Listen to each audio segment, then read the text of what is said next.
What's going on? Circle of Debate. I'm Chris, and I'm here with, well, if you don't know, we don't want you watching our show, the master of the gore, Rhyno. As a fan, as a podcaster, I want to ask the questions that I want the answers to. Right. And my question is, coming into the original ECW at its peak, and what I consider a second-generation ECW star, the fan base was already established. They knew what they wanted. They weren't going to bullshit you. If they loved you, they'd show you. If they hated you, you were gone because they would boo you. And out of the building. They had no windows in it. Found that out from Shane last week or last month. Was there any pressure to perform in front of a crowd that was so just really in the know? You know, the first generation of Smarks debuting.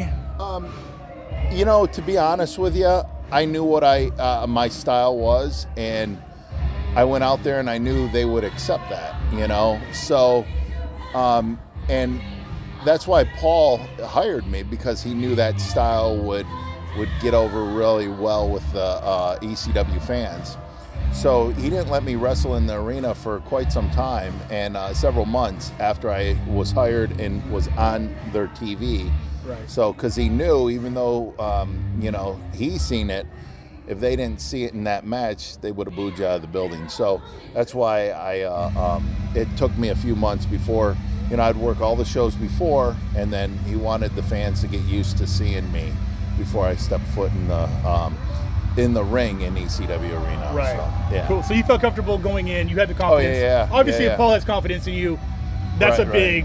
Right. Yeah, and it was with Christopher Daniels.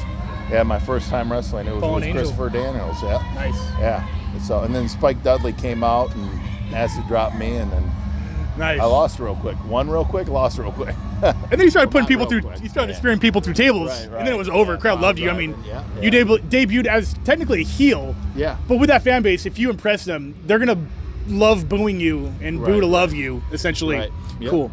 Yeah.